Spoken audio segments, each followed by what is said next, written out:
Feel like getting drunk each and every night.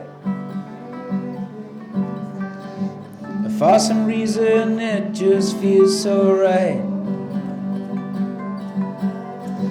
I wanna come start a fight with you.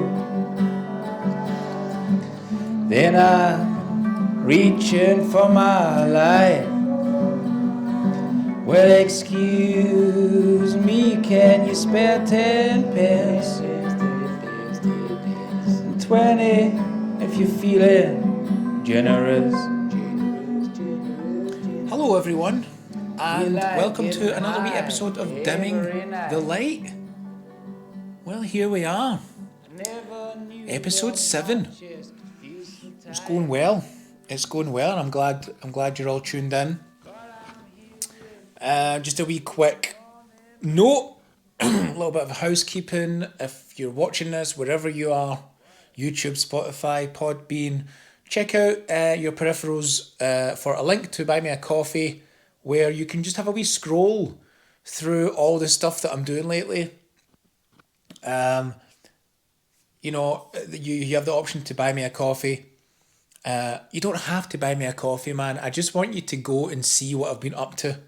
Watch the progression over the past month or two that I've been doing all this. Actually, just a month.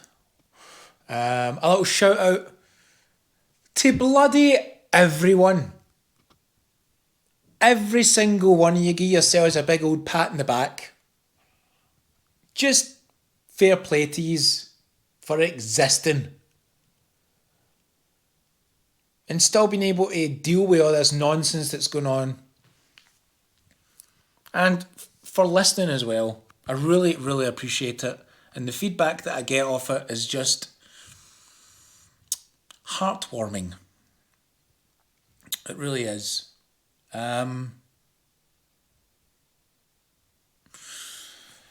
So this is, if this is your first time listeners, this is just a wee podcast. I just talk, it's just a stream of consciousness for half an hour. And this podcast is really ideal if you're cooking your dinner or driving home from work, or you're just sitting in the bath. And we kind of go on a little trip down mental health, about what it's like to feel down. I talk about kind of getting down from time to time, without getting you down. That's the whole point of the situation. So this month, man, has been intensely busy, but in a good way. I have been filming non-stop. So that's good. I've just been really focusing on trying to get content out because I don't have a stage. So I'm trying to just get things to you as opposed to you coming to me. And it's all right. I'm so thankful, man. I've got so much work done. I think I've made roughly about 13, 14 videos in the past month, which means that if I release them every week, that's like 3 or 4 months of content to put out into the internet, right? That is what you need as a foundation. That's what you need as a starting off point, because otherwise you're just chasing yourself. So I'm really glad I got that done, because I'm going into hospital again, guys. In 2 days from now, I'm going to be in hospital for a week. I'm doing the second part of my medical experimentation thing. New listeners, sort yourselves out. Get back a couple of episodes. You know what I'm talking about. So I've been doing all this filming so that when I'm there in the hospital doing fucking nothing and putting on another 4 kilos,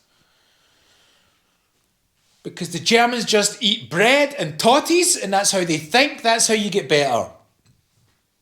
I can just sit and edit all this stuff together. But man, I'm so thankful to be surrounded by a proper bunch of good cunts. Like proper good old creative people. I've I've got people giving me free music that I can use in all my content, which, if you're someone who doesn't know, when you do content, you need music. And trying to navigate the copyright stuff is a joke. It's an absolute nightmare. And you know what I love so much? Is the fact that whenever YouTube or Facebook or there's this other thing in Germany called Gamer, whenever they pull me up about shit, I just send them an email back going, fuck off, it's my music. I own that music because it's been given to me. It's a present from all my talented, awesome musician friends who have said, here man, Chris, take it and use it, it's yours. I've created it, but it's yours to have to use for this purpose. Which is just beautiful. I've got another friend who's like illustrating some stuff for me for some sketches that I've filmed and wrote. And he's in the process of like illustrating some stuff. I've got another friend who like is a comic writer, and he's going to do like comic book strip style stuff to some jokes that I sent him. I can't wait, man. It's just so nice to have that kind of like support,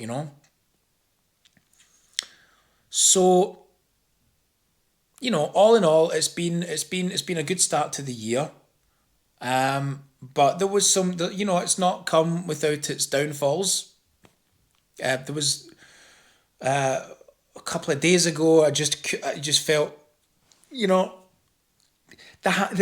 highs come with the lows, don't they? Always, I don't know if I've just been so busy that I've been too distracted to get a little bit down. I think that's probably been the case, but I think it came to a bit of a crescendo the other day when I just wanted to fucking nothing was working out, nothing was working out in the day at all. The wee things. You know that way where your head is just somewhere else the whole time? It's just somewhere else the whole time, and you're not in the present, you're not in the now, and you just can't concentrate on anything because you're thinking about something in the future or something that you should be doing. And the best way I can describe it is I usually think in linear form. I'm sure many other people do, even though I'm a bit of a lateral thinker, so sometimes I kind of think sideways. But when things are going well, it's linear. It's 1, 2, 3, 4. Do that job, do that job, do that job. Without that ever-impending doom of being overwhelmed by all the things that you're doing, or sometimes worse, underwhelmed by everything that you're doing. Where is the purpose? Why am I here? Why am I not keeping myself busy? And it just felt like everything was like, sometimes it's like a bottleneck. So the thoughts don't go through linear anymore. Something happens on one of the thoughts and they kept it's like a train, and the first carriage goes off like derails, and all these other 8, 9, 10 carriages, these like thoughts, these things that you have to do that day, they just come ploughing in, and there's no time to break, and you can't stop it, and your whole mood, that's your emotion, it just keeps going and just crashes and fucking goes off cliff edges and shit. And you can't stop it, and it's kind of fair enough, It's because you get too much going on, you're thinking about too much stuff, you're not concentrated on the now. The train derails, all the carriages go behind it. It's like the drain and the shower. And the thing is, you can't do much about it, or you don't do much about it. It's like in the shower, the bath gets clogged. If the bath gets clogged, right, and your feet are swimming in like 3 inches of water, you don't go and run for the plunger right away, man. No one does that. You leave it a couple of days. Some people leave it a couple of weeks. What's the rush?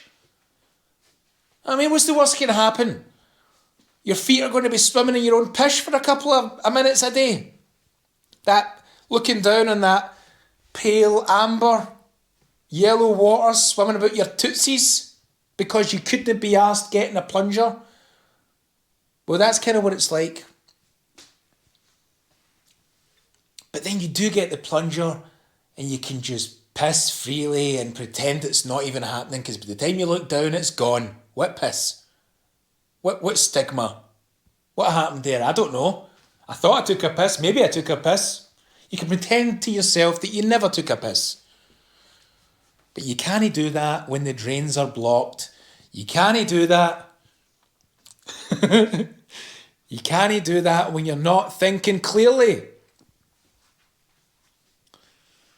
So, solution, take it step by step. You know, kind of trying, I was trying to, I really started to focus on, I thought I was, because basically I felt like this, I could feel it coming.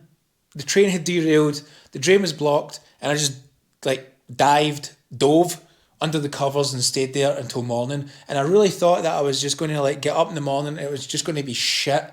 But it wasn't. It wasn't, because I just got up and started doing stuff.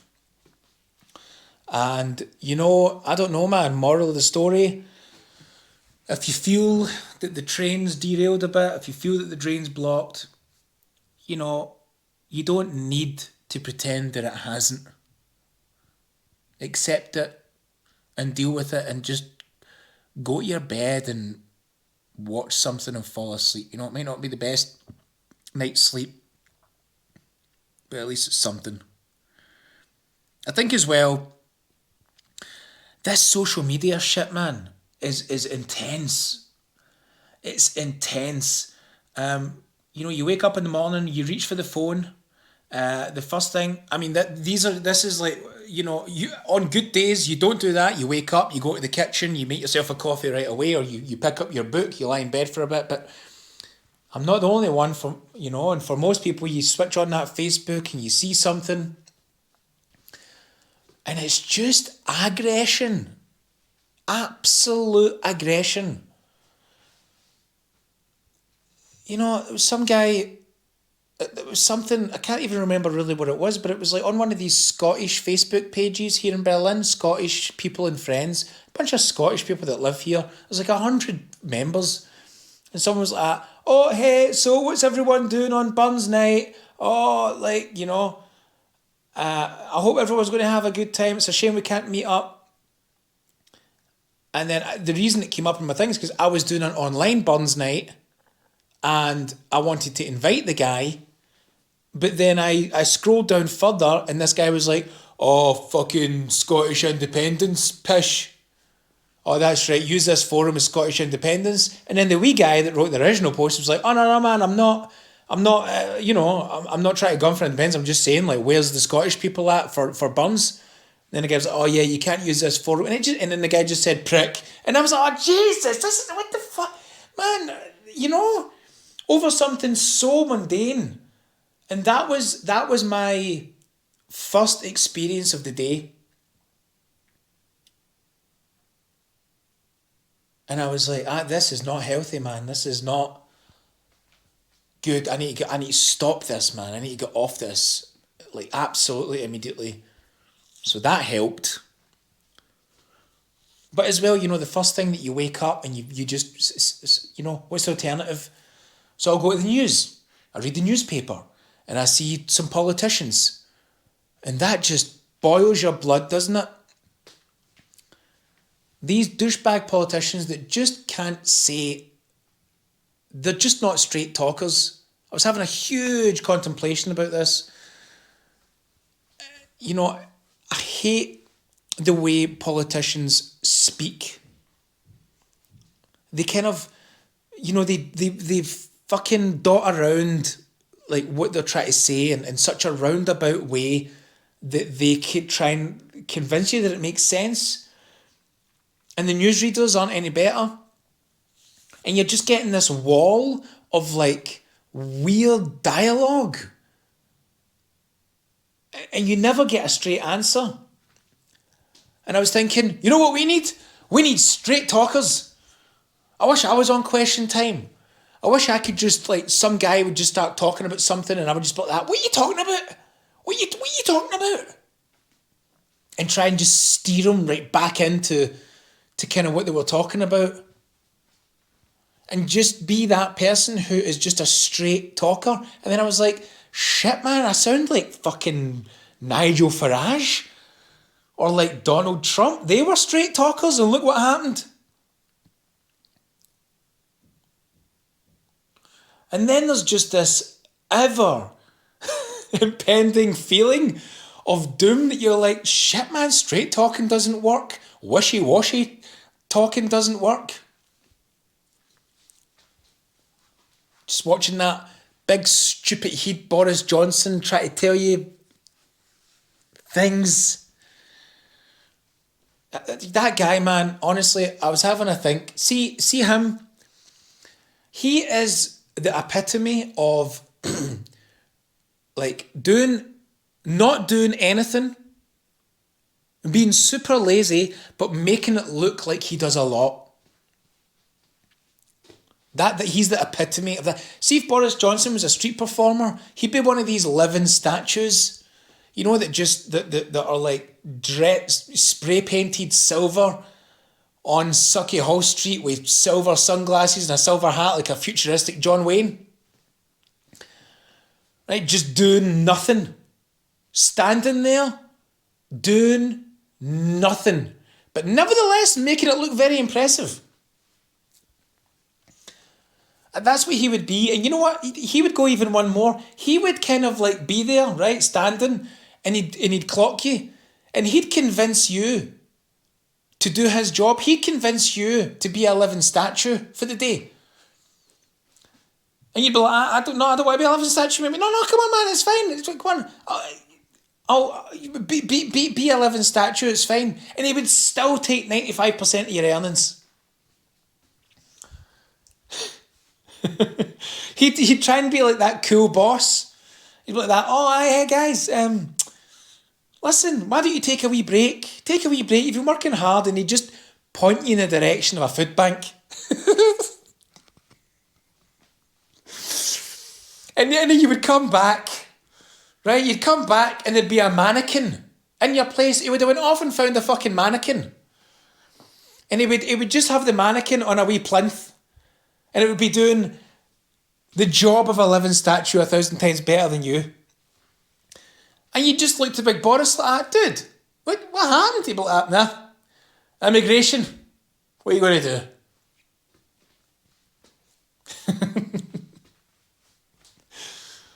Sorry, that might not have sounded as spontaneous as it was. I'm just trying to work out a little joke, actually, and I thought I would test it on you guys. But I liked it, man. It's political Davis. I've found a new thing, people. I've found a new thing. Going for job interviews that you don't want or need. That's what I've done with my week this week. So somebody calls me up. They say, here, man, Davis, these rich guys are looking for a barkeeper, a manager, taking complete control of the bar, cocktail design, working 5 days a week, 12 hours a day and all that kind of stuff. And I was like, right, okay. And I thought to myself, you know what? I'm done with the bar world. I truly am. My knees are buckled. I can't do... How did I do 12-hour shifts 5 days a week for almost 12, 13 years? Shaking, cleaning, dealing with people's nonsense, kicking people at the bar, being a DJ, trying to give the energy right in a room. So they invited me up. I called them up. This person, we exchanged numbers. And I said, I sent them. And by the way, the people that are offering this job, big money. Big money. Not the paycheck that I would get, but they come from big money. Millions, hundreds of millions of euros. They've got like 3 big fancy hotels in Berlin. They've got 12 restaurants. They've got other places in Turkey and France.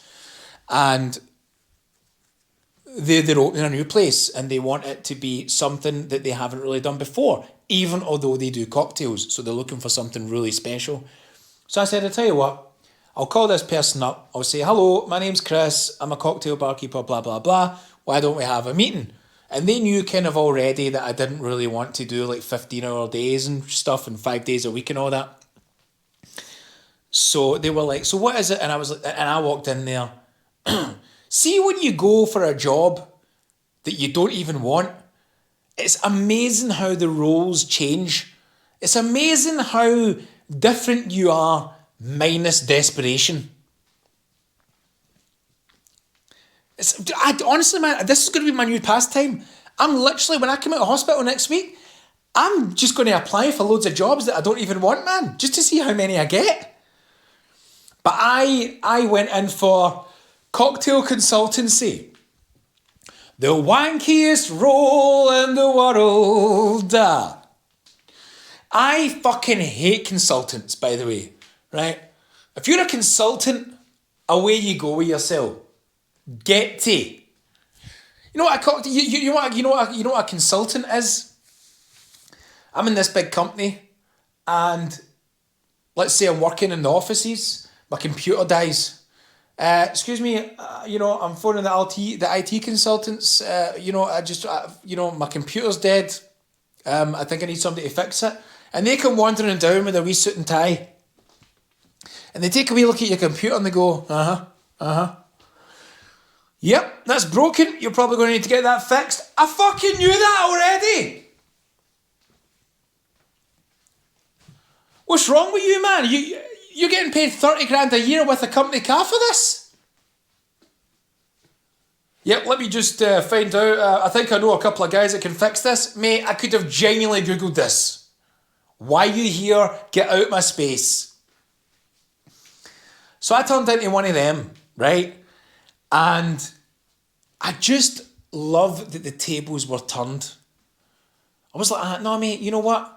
Because you walk into these places, and any job, and they kind of feed off your desperation, don't they? They kind of look at they come in from such a higher social level than yourself that you automatically feel a bit intimidated and worried. Not this fucking time. I walked in there, chest puffed out, balls out, my little laptop showing all my professionally shot cocktails from like a professional photographer. Another good friend of mine, by the way, surrounded by good people and all that. And they looked banging. And I was telling them, and they were like, so what exactly is it that you want here? And I was like, look, mate, I am ahead of the game on you, pal, right? And it's not me being like, I can do better cocktails than you. It's not me being like, like my poor legs can't work. You know what it is, man? It's 15 years later. It's 15 years of knowledge and clocking on to exactly what you are after. There's no mystery anymore about going for a job interview, man, because I know exactly what it is that you want. You want me to bust my ass off, right? Paying me an average wage to make you more money. That's the system we are in, man. And I've got you, mate. I've clocked onto you. I've totally clocked onto you, mate. I am now turning the tables. You are going to want me. And I'm going to give you an hourly wage in which you can take it or leave it, because I don't need it, mate. I don't need it. And that's exactly what job interviews have always been. It's been them that have been interviewing 200 people in a day, so they come with this attitude. Sell yourself. Sell yourself, because quite frankly, we don't need you. Because there's another 199 people that are desperate for this position. And it's not about the best cocktail barkeeper. It's just a knowledge of life. It's experience over the past 15 years of applying for jobs and just knowing what they deserve. No, I'm not going to sit 12-hour shifts 5 days a week for you, man. What I'm going to do, I'll be a cocktail consultant for your new bar. I'll come in and teach your guys how to make cocktails properly using some of the recipes I've just shown you on this laptop. And you'll be paying me 25 quid an hour to do it. It was great. It was such a liberating feeling. I walked out of that place not giving a toss. I got a free coffee, a free donut. It was beautiful. I saw some fancy schmancy art.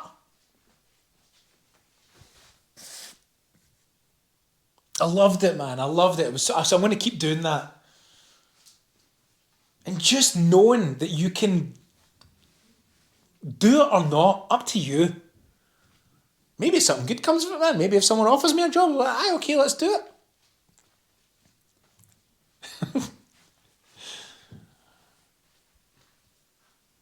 I was having some drinks with some friends. We were walking the streets and having a couple of beers, getting a bit tipsy. And you always get those friends, don't you, man, that are like, you know what we should do?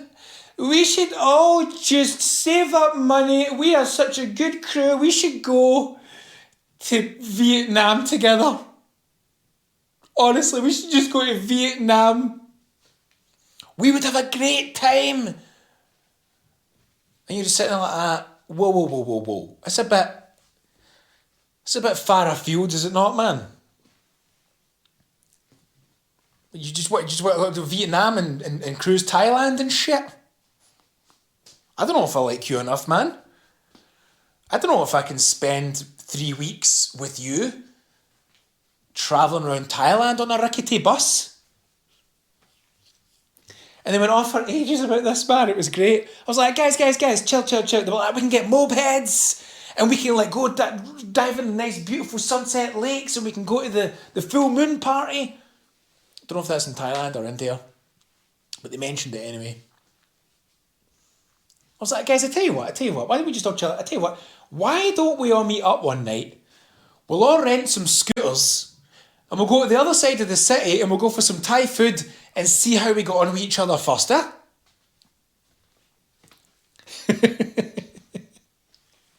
See if there's any arguments, see if we all like the same thing, see if we're sharing food, see if we're all getting our own plate. We'll kind of give a good indication as to whether we can survive 3 weeks with each other, okay? Although I did make a complete arse of myself with them. So you know you get those little like plastic, the wee plastic trolleys, the wee plastic coins so that you can put on your trolley. Well, I got one of them like a month ago. Excuse me. And because I thought I'm poor. Right, I'm like proper poor. I'm getting my rent paid for me. I've got food in the fridge. As far as I'm concerned, I'm rich. But in the broader scale of things, usually I'm fucking poor, man. And I'm so poor that I can't even like get the euro or the 50 cent that you need to get the trolley because I need to spend that in the shop, right? And I pulled some coins out and I always carry it with me now. It will never leave my sight for as long as I live, right? So I pulled out my coins and it was in among my coins and my pal went, check you out, the mad plastic king. And I went off on one, man. I pulled out my fucking underprivileged working class upbringing, right? Pure from the ghetto, pure Cumbernauld, which is in the outskirts of Glasgow if no one knows. Google it, just please Google it. And listen, I don't come from that rough a background, right? But it's really difficult to get your perspective in it because, you know, when I look from the outside in, I think I came from a fairly rough background, man, in terms of like where I grew up. But, you know, the family I had and stuff, we were doing all right. Let's call it a humble upbringing. And man, it has that foundation has set me up for life. It's given me a very good perspective on life because I've seen the really shitty side of life from friends and small experiences myself from being down and out. And I've also seen the other side of it, right? So I feel sometimes I'm like a fucking Tommy Sheridan or some shit. A pure working class hero, which just sometimes I can take it a wee bit too far. So I got on my high horse, right? I was like, who do you think you are? You don't know what it's like to be poor. You don't know what it's like to be poor. I can't afford 50 cent to put in my trolley because I need to pure spend it in the supermarket. Huh? You don't know what it's like to be poor. The only people that know what it's like to be poor is people with a wee plastic coin to put in their trolley. And then one of my pals turned around and goes like that, they give them to you for free, by the way. I was like, what?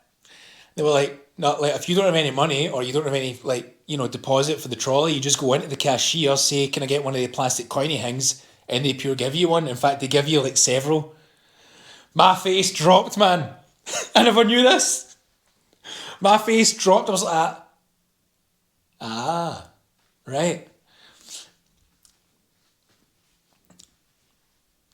And all of a sudden the tables were turned, man. They were pure laughing at me. And I just looked like that pure, rich, privileged guy who, up until this point of hardship, me getting my rent paid for me and all, they were like that, oh, aye, so you've always had enough money in your pocket, have you, Mr. Poor Pants? Always had enough money to go in and just splash it in the supermarket, huh? Always taking your wee coin at the end and putting it in your pocket, not even getting it the homeless guy outside. So I felt like a big old tit.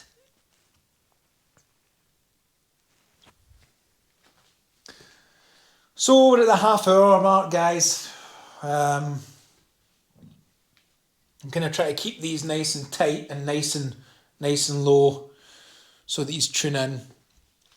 It's not good to have an hour podcast, is it? Half hour, 40 minutes is ideal. But just before I go, I always like to reminisce on younger, when we were younger. The young times, the sunny times, the light times, the easier times. Remember video shops? Video shops, man. What was that? Whose bright idea was it at the board meeting to say, you know what we need in a video shop? Tanning salons, man. Let's get some tanning salons in there.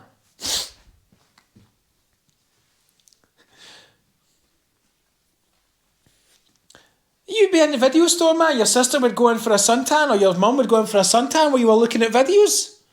What is that? Pure a wee short trip down to Ibiza for 5 minutes while you're trying to pick what Disney movie is going to be best suited for the whole family. I don't know. Does Mum like Cinderella? I don't know. Oh no, but she maybe just doesn't like the new Hercules. Maybe it's a bit too action packed. Always standing around when you went with your mum or your dad, it was always PGs and 12s. But when you went there with your sister, pure 18s all the way, man. Horrors, pure getting Nightmare on Elm Street out. And then I just loved it so much. It was such a good vibe. That was when The Weekend was The Weekend, wasn't it? Look, I am all for now. I am a pure pyjama lover. Get me my jammies. Get me my big fluffy socks. Get me a pizza ordered in and a bowl of crisps and some biscuits and some chocolate, a big fluffy cushion, and you're mine. And I'm yours, and we can sit and we can just watch stuff. And I used to be so good on a Friday, a Friday or a Saturday, but so guys, what we're going to do tonight? Come on, we'll go up to the video store. Aye, pure get 3 videos and some munchies, come back with a McDonald's or a KFC. Those were the days, man. Those were the days. And if you were there with your mum and your dad and your sister, it'd be like a family outing, wouldn't it? A family outing up to the video drive-in or the Global Video. And you'd be all sitting there and you'd be allowed 3 videos. And you usually get one, Dad would get one, U-boat down or something. Big sister would get one, I don't know, something like The Breakfast Club or something like that.